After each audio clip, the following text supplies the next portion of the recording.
ನಮಸ್ಕಾರ. ಇವತ್ತಿನ video ICICI securities ಷೇರುಗಳ ಡಿಲಿಸ್ಟಿಂಗ್ ಹೂಡಿಕೆದಾರರಿಗೆ ಅನುಕೂಲವೇ ಇಲ್ಲ ಅನಾನುಕೂಲವೇ? ನನ್ನ ಹೆಸರು ಡಾಕ್ಟರ್ ಭರತ್ ಚಂದ್ರ. ವಿಡಿಯೋಗಳ ಉದ್ದೇಶ ಕನ್ನಡಿಗರ ಸೇವೆ. ಐಸಿಐಸಿಐ ಬ್ಯಾಂಕ್ನವರು ನಿರ್ಧಾರ ಕೈಗೊಂಡಿದ್ದಾರೆ. ನಾವು ಐಸಿಐಸಿಐ ಸೆಕ್ಯೂರಿಟೀಸ್ನ ಎಲ್ಲ ಷೇರುಗಳನ್ನು ಪರ್ಚೇಸ್ ಮಾಡ್ಕೊಳ್ತೇವೆ. ಸದ್ಯಕ್ಕೆ ಐಸಿಐಸಿಐ ಬ್ಯಾಂಕ್ನವರು ಐಸಿಐಸಿಐ ಸೆಕ್ಯೂರಿಟೀಸ್ನಲ್ಲಿ 74.85% ಸ್ಟೇಕ್ಸ್ ಇಟ್ಕೊಂಡಿದ್ದಾರೆ ಮತ್ತು ಐಸಿಐಸಿಐ ಸೆಕ್ಯೂರಿಟೀಸ್ ಭಾರತದಲ್ಲಿ 5ನೇ largest broker. ICICI bank will be buying the remaining stake from the public investors in the form of ICICI bank shares. ಹಾಗೇನಾದರೂ ಡಿಲಿಸ್ಟಿಂಗ್ ಆದರೆ 100 ಷೇರು ಐಸಿಐಸಿಐ ಸೆಕ್ಯೂರಿಟೀಸ್ಗೆ ಅವರು 67 ಷೇರು ಐಸಿಐಸಿಐ ಬ್ಯಾಂಕ್ ಅನ್ನು ಹೂಡಿಕೆದಾರರಿಗೆ ಕೊಡ್ತಾರೆ.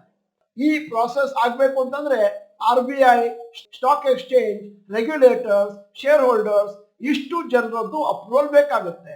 ಒಂದು ಡಿಲಿಸ್ಟಿಂಗ್ ಅಂತಂದ್ರೆ ಸಾಮಾನ್ಯವಾಗಿ 12 ರಿಂದ 15 ತಿಂಗಳು ಸಮಯ ತಗೊಳ್ಳುತ್ತೆ. ಈ ಒಂದು ಡಿಲಿಸ್ಟಿಂಗು ಮತ್ತು ಐಸಿಐಸಿಐ ಸೆಕ್ಯೂರಿಟೀಸ್ ಕಂಪ್ಲೀಟ್ ಆಗಿ ಐಸಿಐಸಿಐ ಬ್ಯಾಂಕ್ ಖರೀದಿ ಮಾಡೋದ್ರಿಂದ ಎರಡು ಕಂಪನಿಗಳಿಗೂ ಅನುಕೂಲ ಆಗುತ್ತೆ. ICICI bank is giving you shares in exchange of ICICI securities. And it's actually a good thing since ICICI Bank is fundamentally strong company. ನೀವೇನಾದರೂ ನಿಮ್ಮ ಐಸಿಐಸಿಐ ಸೆಕ್ಯೂರಿಟೀಸ್ ಅದನ್ನು ನೀವು ಎಕ್ಸ್ಚೇಂಜ್ ಆಗಿ ಐಸಿಐಸಿಐ ಬ್ಯಾಂಕ್ ನ ಪಡಿತೀರಿ ಅಂತಂದ್ರೆ ನಿಮಗೂ ಕೂಡ ಅನುಕೂಲನೇ.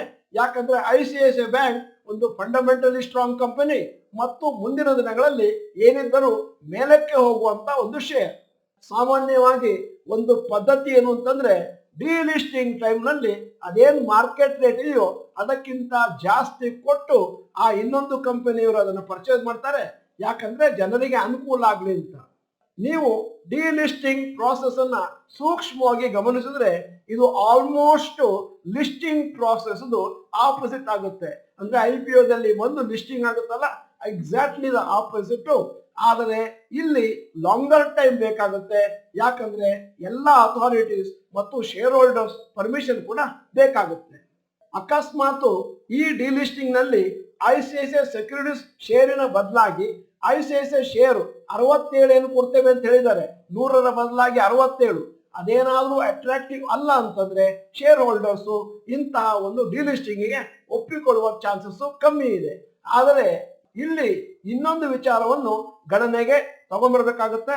ಯಾಕಂತಂದ್ರೆ ಐಸಿಐಸಿಐ ಬ್ಯಾಂಕ್ ಇದ್ದು ಐಸಿಐಸಿಐ ಸೆಕ್ಯೂರಿಟೀಸ್ ನಲ್ಲಿ ಅಂದಾಜು 75% ವರೆಗೂ ಇದೆ. ಆದ್ದರಿಂದ ಬಹಳ ಕಮ್ಮಿ ಜನಕ್ಕೆ ಕೇಳಬೇಕಾಗುತ್ತೆ ಅವರು ನಿಮ್ಮ ಅಪ್ರೂವಲ್ ಇದೆಯೋ ಇಲ್ವೋ ಅಂತ. ಆದ್ದರಿಂದ ಈ ಅಪ್ರೂವಲ್ ಸಿಕ್ಕುವಂತ ಚಾನ್ಸಸ್ ಜಾಸ್ತಿ ಅನ್ನುವಂಥದ್ದು ತಜ್ಞರ ಅಭಿಪ್ರಾಯ. ಐಸಿಐಸಿಐ ಸೆಕ್ಯೂರಿಟೀಸ್ IPO ಬಗ್ಗೆ ಮಾತಾಡ್ತಾ ಇದ್ದೇನೆ. ಬಂದದ್ದು ಮಾರ್ಚ್ 2018ರಲ್ಲಿ. ಮತ್ತೆ 4,000 ಕೋಟಿಯನ್ನು ಜನರಿಂದ ಸಂಗ್ರಹಣೆ ಮಾಡಿದ್ರು. ಆವಾಗ 520 ರೂಪಾಯಿ ಇತ್ತು ಇಶ್ಯೂ ಪ್ರೈಸ್. ಆಮೇಲೆ ಲಿಸ್ಟ್ ಆಗಿದ್ದು ಮಾರುಕಟ್ಟೆಯಲ್ಲಿ 431. ಸದ್ಯಕ್ಕೆ ಅದರ ಷೇರಿನ ಬೆಲೆ 603 ಇದೆ. ಆದ್ದರಿಂದ ಐಸಿಐಸಿಐ ಸೆಕ್ಯೂರಿಟೀಸ್ ಷೇರುಗಳು ಅಷ್ಟಾಗಿ ಚೆನ್ನಾಗಿ ಪರ್ಫಾರ್ಮ್ ಮಾಡ್ತಾ ಇಲ್ಲ. ಕಾರಣನೂ ಇದೆ. ಯಾಕಂತಂದ್ರೆ ಇದು ಒಂದು ಬ್ರೋಕರೇಜ್ ಕಂಪನಿ ಮತ್ತೆ ಅವರಿಗೆ ಬೇಕಾದಷ್ಟು ಕಾಂಪಿಟಿಷನ್ ಬಂದಿದೆ. ಝೀರೋದ, ಏಂಜಲ್ ಬ್ರೋಕಿಂಗ್, ಗ್ರೋ ಎಕ್ಸೆಟ್ರಾ ಇವರೆಲ್ಲ ಡಿಸ್ಕೌಂಟ್ ಬ್ರೋಕರ್ಸ್. ಐಸಿಐಸಿಐ ಸೆಕ್ಯೂರಿಟೀಸ್ ಅವರು ಚಾರ್ಜ್ ಮಾಡ್ತಾರೆ. ಬಹುಶಃ ಜನ ಅಂತಹ ಚಾರ್ಜಸ್ಗೆ ಒಪ್ಕೊಳ್ತಾ ಇಲ್ಲ. ಯಾಕಂದ್ರೆ ಝೀರೋದ ಅಂತಹ ಹಲವು ಕಂಪನಿಗಳು ಡಿಸ್ಕೌಂಟ್ ಬ್ರೋಕಿಂಗ್ ಮಾಡ್ತಾ ಇದ್ದಾರೆ. ಹಲವಾರು ವೆರೈಟಿ ಟ್ರಾನ್ಸಾಕ್ಷನ್ ಗಳಿಗೆ ಇಂತಹ ಕಂಪನಿಗಳಲ್ಲಿ ಏನೂ ಚಾರ್ಜಸ್ಸೇ ಇಲ್ಲ. ಇದೀಗ ಐಸಿಐಸಿಐ ಸೆಕ್ಯೂರಿಟೀಸ್ ಅವರು ಡಿಲಿಸ್ಟಿಂಗ್ ಮಾಡ್ತಾ ಇದ್ದಾರೆ. ಈ ಪ್ರಾಸೆಸ್ ನೀವು ಕೂಲಂಕುಷವಾಗಿ ನೋಡೋದ್ರಿಂದ ಮುಂದಿನ ದಿನಗಳಲ್ಲಿ ಯಾವ ರೀತಿ ಡಿಲಿಸ್ಟಿಂಗ್ ಪ್ರಾಸೆಸ್ ನಡೀತದೆ ಅನ್ನುವಂತ ಒಂದು ಎಜುಕೇಶನ್ ನಿಮಗೆ ಬರುತ್ತೆ. ಆದ್ದರಿಂದ ನಮ್ಮ ಸಲಹೆ, ದಯವಿಟ್ಟು ಈ ಪ್ರಾಸೆಸ್ ಕಂಟಿನ್ಯೂಸ್ ಆಗಿ ನೋಡ್ತಾ ಇರಿ. ಅದೇ ತರ HDFC ಮತ್ತು HDFC ಬ್ಯಾಂಕಿನ ಮರ್ಜರ್ ಆಗ್ತಾ ಇದೆ. ಅದನ್ನು ಕೂಡ ದಯವಿಟ್ಟು ಕೂಲಂಕುಷವಾಗಿ ನೋಡಿ ಹಲವಾರು ವಿಚಾರಗಳನ್ನು ತಿಳಿದುಕೊಳ್ಳಬಹುದಾಗಿದೆ. ಈ ವಿಡಿಯೋದ ಕೊನೆಯಲ್ಲಿ ನಿಮ್ಗೊಂದು ಪ್ರಶ್ನೆ ಕೇಳ್ತಾ ಇದ್ದೇನೆ. ಇದೀಗ ಐಸಿಐಸಿಐ ಸೆಕ್ಯೂರಿಟೀಸ್ ಅವರ ಕಂಪನಿಯ ಡಿಲಿಸ್ಟಿಂಗ್ ನಡೀತಾ ಇದೆ. ಇದರ ಮುಂಚೆ ಯಾವುದಾದ್ರೂ ಡಿಲಿಸ್ಟಿಂಗ್ ಪ್ರಾಸೆಸ್ ನೀವು ನೋಡಿದ್ದೀರಾ ಅಥವಾ ಅಬ್ಸರ್ವ್ ಮಾಡಿದ್ದೀರಾ? ಎಸ್ ಅಥವಾ ನೋ ಅಂತ ಟೈಪ್ ಮಾಡಿ. ಮತ್ತೆ ಗೂಗಲ್ಗೆ ಹೋದ್ರೆ ಎಲ್ಲ ಡೀಟೇಲ್ಸ್ ಸಿಗುತ್ತೆ ಅಂತ ಕ್ಲೂ ಕೊಡ್ತಾ ಇದ್ದೇನೆ. ನೀವು ಡಾಕ್ಟರ್ ಭರತ್ ಚಂದ್ರ ಇನ್ಸ್ಟಿಟ್ಯೂಟ್ ಕನ್ನಡ ಚಾನೆಲ್ ಮೆಂಬರ್ ಅಲ್ಲ ಅಂತಂದ್ರೆ ಇದೀಗ ಸಮಯ. ಸಬ್ಸ್ಕ್ರಿಪ್ಷನ್ ಬಟನ್, ಬೆಲ್ ಐಕಾನ್ ಒತ್ತಿ. ವಿಡಿಯೋ ಚೆನ್ನಾಗಿದ್ರೆ ಲೈಕ್ ಬಟನ್ ಒತ್ತೋದನ್ನು ಮರಿಬೇಡಿ. ವಿಡಿಯೋನ ಎಲ್ಲಾ ಕನ್ನಡಿಗರಿಗೂ ಕಳಿಸ್ಕೊಡಿ. ವಿಡಿಯೋನ ಸಂಪೂರ್ಣವಾಗಿ ನೋಡಿದ್ದಕ್ಕೆ ಧನ್ಯವಾದಗಳು. ನಮಸ್ಕಾರ.